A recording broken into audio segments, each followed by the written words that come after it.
Hey guys, I'm here today to teach you about these things right here.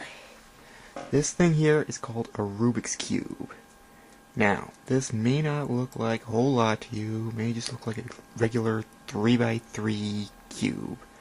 But first thing, you can notice that it can twist around and move around like this. Now, that's a problem because we can scramble these things up. The problem is nobody seems to be able to put it back together like this. So this little cube has frustrated and drove many people nuts ever since it came out. But don't worry, you do not need to be one of these people, because today I'm going to teach you how to solve these things. Before you can solve a Rubik's Cube, there are a few things we should learn about the Rubik's Cube first. Now, first thing I'm going to teach you is what each side is. Whatever side you're facing is always the front side, no matter what color it is. So, in this case it's yellow if I was to turn the cube. So the blue is in front, now the blue side is the front side. If I was to turn it so green is in the front, now green's the front side. So whatever side is in the front is always the front side. Whatever side is on the left is always the left side. Whatever side is on the right is the right side. The top side is the up side. The bottom one is the down side. And the back one is the back side. So that's pretty easy to remember. Now that you know what the sides of the cube are called, you're ready to begin learning about what the moves on a cube are called.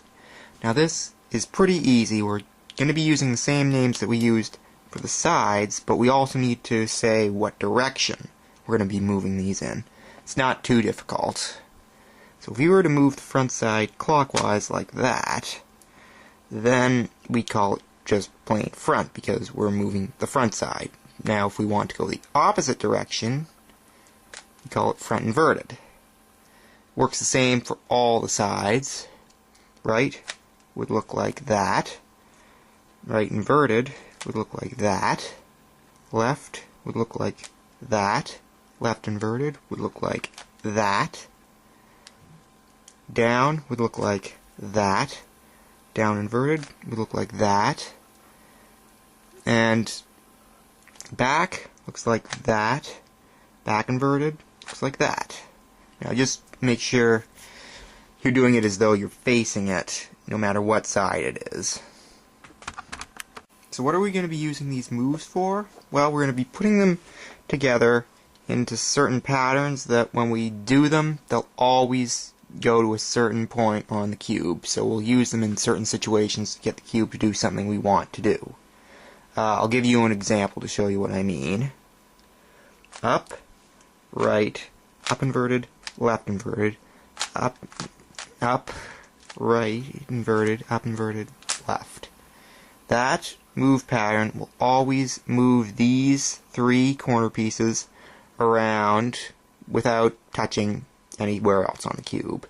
Now, sometimes you're going to have to repeat certain move patterns, but if you repeat them too much, then they'll just go back to the way you started. Let me show you. If I do that same pattern again, this is what I get. But if I do it 3 times, then it's back to the way it started, and that won't get you anywhere unless you started with a solved cube like I did. Now it's time to learn how to solve the cube. Now just before we get started, I recommend that you have paper and something to write with you so that if you want to take any notes, you can.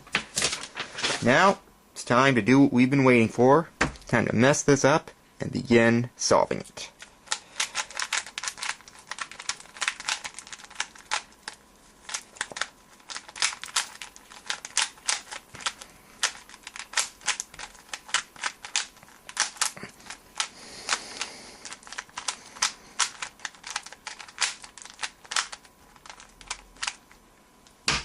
Alright, so there we go. Now this is the Rubik's Cube you're probably used to seeing, with colors just everywhere. But don't worry, today I'm going to show you how you can turn that into a solved cube. So, let's get started here. The first thing that you need to do is pick a side that you want to start with. I like to start with the green side, but it doesn't really matter what side you start with. Now, how do you tell which side's what? Just look at the center. It never changes no matter what. So I know that this side here will be the green side because the centerpiece is green. Now, the first thing that we're going to do is solve the cross of whatever color you're going to use. So what you're going to want to do is put that centerpiece of the side that you're using on top. So the first thing we need to do is look for a green edge piece, like this one. So we're going to move this into the bottom because we need it down underneath where it needs to be. And then look at the second color. It's orange here. So we need to put this right so that it lines up with this orange right here. Now this is very easy.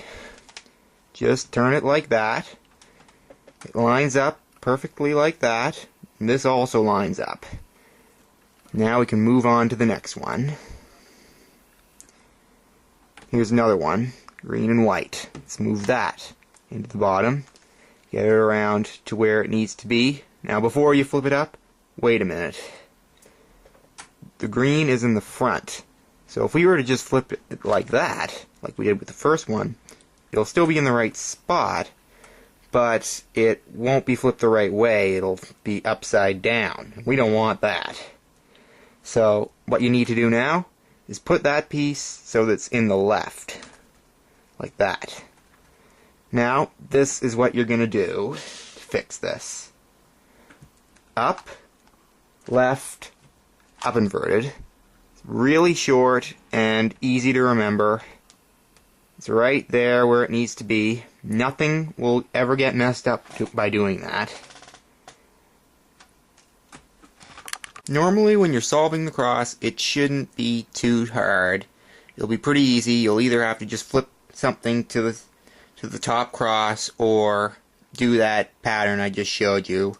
But sometimes you'll end up with this.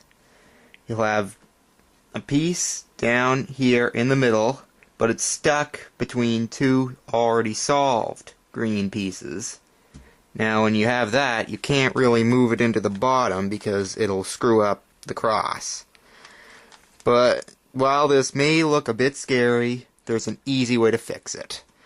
Just hold this cross and turn it so that the empty spot on the cross lines up with the piece you're trying to solve. Then if you just do that and then realign your cross, it's solved. So now that we've got the cross, the next step is to fill in the corners. Now, like what we did before, we're going to start by putting them right underneath where they need to be. Here's one. Green, orange, yellow. So put it right underneath. Green, orange, yellow. Now, what we need to do here is this. Right inverted, down inverted, right, down. Now, it'll be up where it needs to be. Now, it won't always be flipped the right way. If it's not, don't worry, just keep repeating that. Right inverted, down inverted, right, down. There it is right there. You'll have to do that a different number of times depending on where the green started.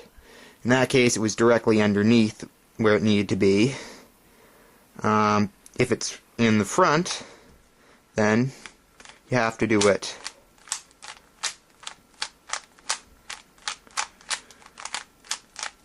five times.